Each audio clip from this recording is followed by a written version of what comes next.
परमेश्वर यहोवा की करुणा तो जीवन भर की होती है।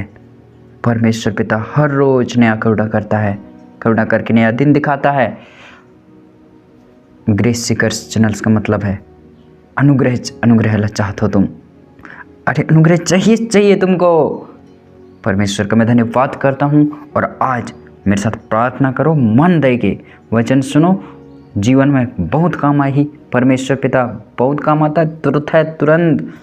परमेश्वर पिता लग कम मत समझो, बहुत अच्छा परमेश्वर है, हमारा संभालने वाला बाप है, वो हमारा पिता है, हम उस पिता कहते हैं। उसने अपनी संतान होने का अधिकार दिया है। परमेश्वर के बेटा और बेटी, तुम वचनों को इग्नोर मत करना, वचन को छोड़ना मत, छोड़ के भागना ही मत, लास्ट तक सुनना, ज़िंदगी बदल जाएगा। प्रभु का हम धन्यवाद करते हैं आज के नए दिन के लिए। यह प्रार्थना और संदेश आपके जीवन में आशीष और उन्नति का कारण होगा। हम प्रार्थना करने से पहले मैं आपके साथ एक छोटा संदेश साझा करना चाहता हूँ और फिर हम साथ में प्रार्थना करेंगे। क्या आपने कभी अपने आप से सोचा है, मुझे बेहतर करने की ज़रूरत है, मुझे सुधारना शुरू करना होगा? शायद यह तब हुआ जब आपने काम पर कोई गलती की, या जब आप कुछ महत्वपूर्ण भूल गए, या जब आपको एहसास हुआ कि आप किसी स्थिति को अधिक समझदारी, धैर्य या अनुग्रह के साथ संभाल सकते थे। जो भी मामला हो, अच्छी बात यह है कि आपने विकास और बदलाव की आवश्यकता को पहचाना। जागरूकता का क्षण अक्सर परिवर्तन की दिशा में पहला कदम होता है। लेकिन प्रिय भाई और बहनों, क्या आपने कभी अपने आत्मिक जीवन में इस बारे में सोचा है? क्या आपने कभी दिन के बीच में, रात की शांति में या किसी प्रेरक प्रवचन को सुनने के बाद रुककर कहा है, मुझे परमेश्वर के मामलों में बेहतर करने की ज़रूरत है? क्या आपने कभी अपनी आत्मा की गहराई में उस आहट को महसूस किया है जो आपको परमेश्वर के वचन को पढ़ने, प्रार्थना में समय बिताने और उसे अपने जीवन की वास्तविकता प्राथमिकता बनाने के लिए प्रेरित करती है? क्योंकि सच्चाई यह है, विश्वासियों के रूप में हमेशा गहराई में जाने की गुंजाइश होती है। हमेशा विश्वास का एक और स्तर, परमेश्वर के करीब एक और कदम होता है जो हम उठा सकते हैं। कोई भी यह नहीं कह सकता मैंने अपने परमेश्वर के साथ संबंध में सब कुछ कर लिया है। कोई भी यह दावा नहीं कर सकता मैं उसे बहुत अधिक जानता हूँ। परमेश्वर की गहराई अनंत है और जितना हम उसके करीब आते हैं उतना ही हमें एहसास होता है कि जानने, अनुभव करने और आत्मसमर्पण करने के लिए और भी बहुत कुछ है। हम में से कोई भी कभी भी पर्याप्त प्रार्थना नहीं कर सकता, उसकी उपासना कभी भी अधिक नहीं हो सकती और उसकी उपस्थिति में बिताया गया समय कभी भी अधिक नहीं हो सकता। शैतान को इससे कोई फर्क नहीं पड़ता कि आप कितनी बार चर्च जाते हैं। वह तब परेशान होता है जब आप परमेश्वर की उपस्थिति के प्रति जागे होते हैं, जागरूक होकर जीते हैं, जब आप पवित्र आत्मा को अपना जीवन का मार्गदर्शन करने देते हैं। मसीह का अनुयायी होना केवल रविवार को चर्च जाने से कहीं अधिक है, यह केवल ईसाई का लेबल पहनने से कहीं अधिक है। इसके लिए एक समर्पित जीवन शैली की आवश्यकता होती है, एक दैनिक व्यक्तिगत प्रतिबद्धता की आवश्यकता होती है कि हम उसमें बने रहें। इसके लिए उसे खोजने की आवश्यकता होती है, दायित्व के कारण नहीं बल्कि प्रेम के कारण। यह केवल यहाँ वहाँ के क्षणों की बात नहीं है, बल्कि एक ऐसे जीवन की बात है जो पूरी तरह से उसे समर्पित है। आखिरी बार कब आपने वास्तव में परमेश्वर की उपस्थिति में समय बिताया था? आखिरी बार कब आप उसके सामने चुपचाप बैठे, ना कि केवल प्रार्थनाओं को जल्दी से पूरा करने के लिए, बल्कि वास्तव में उसकी आवाज़ सुनने के लिए? आखिरी बार कब आपने बाइबल खोली, ना कि केवल एक वचन को जल्दी से पढ़ने के लिए, बल्कि उसकी सच्चाई पर ध्यान करने के लिए, उसे अपने हृदय में जड़ें जमाने देने के लिए? परमेश्वर का वचन हमें दूसरा तीमुथियुस 2:15 में याद दिलाता है, अपने आप को परमेश्वर के योग्य ठहराने का प्रयत्न कर, ऐसा काम करने वाला जो लज्जित न हो और सत्य के वचन को ठीक रीति से सुनाए। और 1 कुरिन्थियों 9:24 और 25 में कहा गया है, क्या तुम नहीं जानते कि दौड़ में सब दौड़ते हैं परंतु एक ही इनाम पाता है? इसलिए इस रीति से दौड़ो कि इनाम पाओ। और हर प्रतियोगी सब बातों में संयम रखता है। वे तो एक नासवान मुकुट के लिए ऐसा करते हैं, परंतु हम एक अविनाशी मुकुट के लिए। संयम, प्रतिबद्धता, ये केवल एक महान एथलीट के गुण नहीं है, बल्कि एक विश्वासी के गुण है। क्योंकि जो दौड़ हम दौड़ रहे हैं वह सांसारिक सफलता के लिए नहीं है, बल्कि एक अनंत प्रतिफल के लिए है, एक ऐसा मुकुट जो कभी मुरझाएगा नहीं।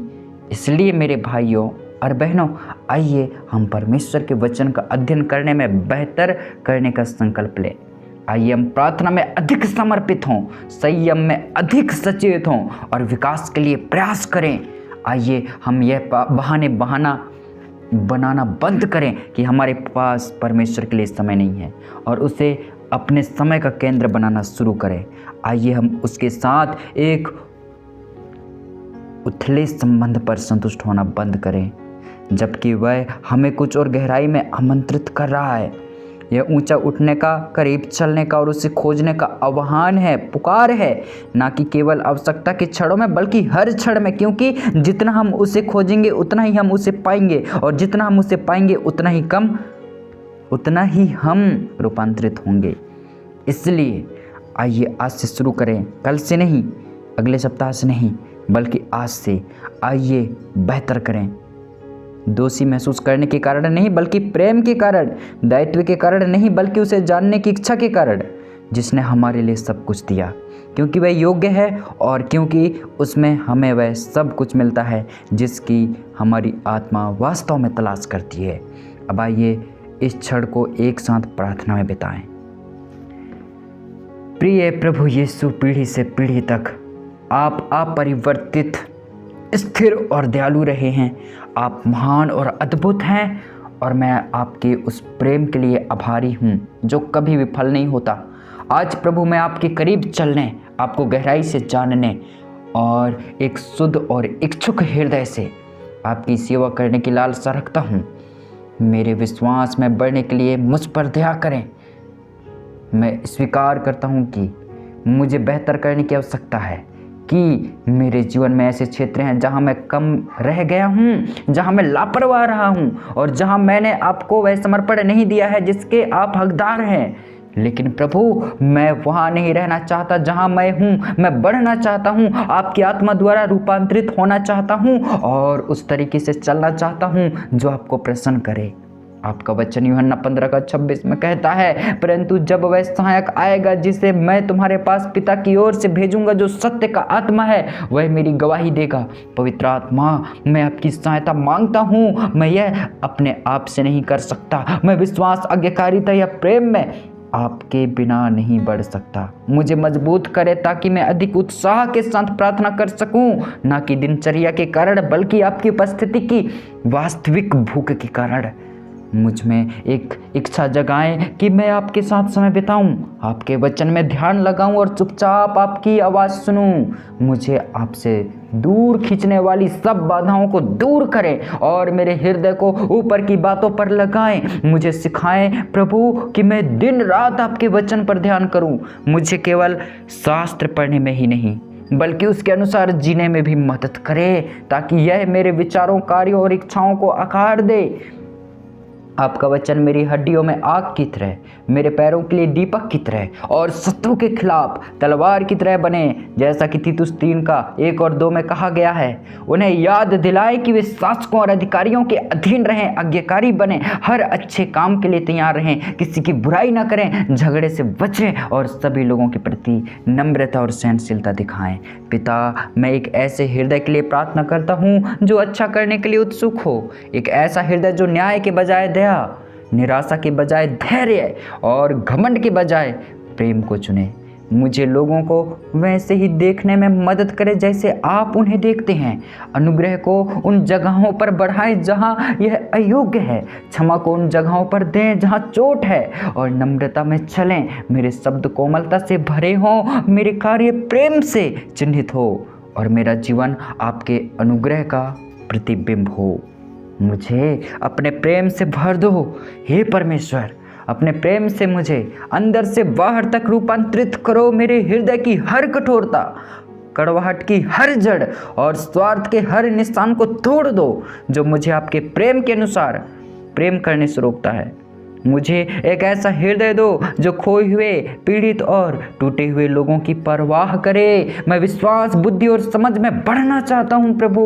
मैं वहाँ नहीं रहना चाहता जहाँ मैं हूँ। मुझे धार्मिकता के मार्ग पर ले चलो, मुझे आकार दो, मुझे ढालो, मुझे परिष्कृत करो, मुझे अपने आत्मिक जीवन में अनुशासित होना सिखाओ, प्रार्थना में विश्वास योग्य होना सिखाओ, आपको खोजने में स्थिर रहना सिखाओ और आज्ञाकारी होना सिखाओ। भले ही ये कठिन क्यों ना हो, मेरा जीवन आपकी रूपांतरित करने वाली शक्ति का एक प्रमाण बने। मुझे विश्वास है प्रभु कि पवित्र आत्मा की शक्ति के माध्यम से मेरे जीवन में सच्चा परिवर्तन होगा। मुझे विश्वास है कि आप मेरी कमजोरियों को शक्ति में बदल देंगे, मेरी असफलताओं को अपनी महिमा के लिए उपयोग करेंगे और मेरी टूटन से कुछ सुंदर बना देंगे। जहां मैं कमजोर हूं प्रभु, मेरी ताकत बनो। जब मैं हार मानने लगूं, मुझे याद दिलाएं कि आपका अनुग्रह मेरे लिए पर्याप्त है। जब मैं थक जाऊं, मेरी आत्मा को नवीनकृत करो। जब संदेह मेरे मन में आए, मुझे विश्वास से भर दो। जब डर मुझे लकवा देने की कोशिश करे, मुझे याद दिलाएं कि आप मेरी शरण और मेरी ढाल हैं।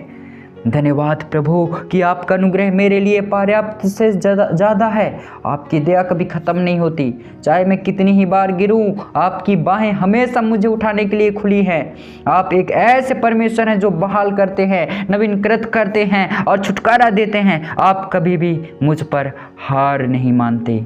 चाहे मैं कितनी बार भटक जाऊं, चाहे मैं कितनी ही बार अविश्वास योग्य रहूं, आपका प्रेम स्थिर रहता है। मैं आपकी स्तुति करूंगा प्रभु, मैं आपकी भलाई के बारे में गाऊंगा, मैं आपके नाम को महिमा दूंगा, क्योंकि आप योग्य हैं, आप पवित्र हैं, आप धर्मी हैं।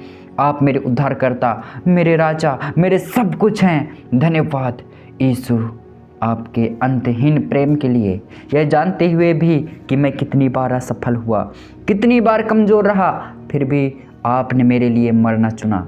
आपने अनंत जीवन का मार्ग खोल दिया और इसके लिए मैं हमेशा आभारी रहूँगा। मैं आपके अनुग्रह के योग्य नहीं हूँ, फिर भी आप इसे स्वतंत्र रूप से देते हैं। मैं आपकी दया के योग्य नहीं हूँ, फिर भी आप इसे बहाते हैं। मैं आपके प्रेम के योग्य नहीं हूँ, फिर भी आप इसे मेरे ऊपर उंडेलते हैं। धन्यवाद प्रभु कि आपने मेरी प्रार्थना सुनी। यीशु मसीह के पराक्रमी और विजयी नाम में मैं प्रार्थना करता हूँ, आमीन। यदि इस प्रार्थना ने आपके हृदय को छुआ है तो कृपया विश्वास के प्रतीक के रूप में आमीन टाइप करें। मैं प्रार्थना करता हूं कि इस प्रार्थना का हर आशीर्वाद आप पर हो यीशु के नाम में। और यदि आपको किसी विशेष प्रार्थना की ज़रूरत है तो कृपया कमेंटों में हमें बताएं, हम आपके लिए प्रार्थना करने का सम्मान करेंगे। हमारे प्रभु यीशु मसीह का अनुग्रह और शांति आपके साथ हमेशा बनी रहे, आमीन।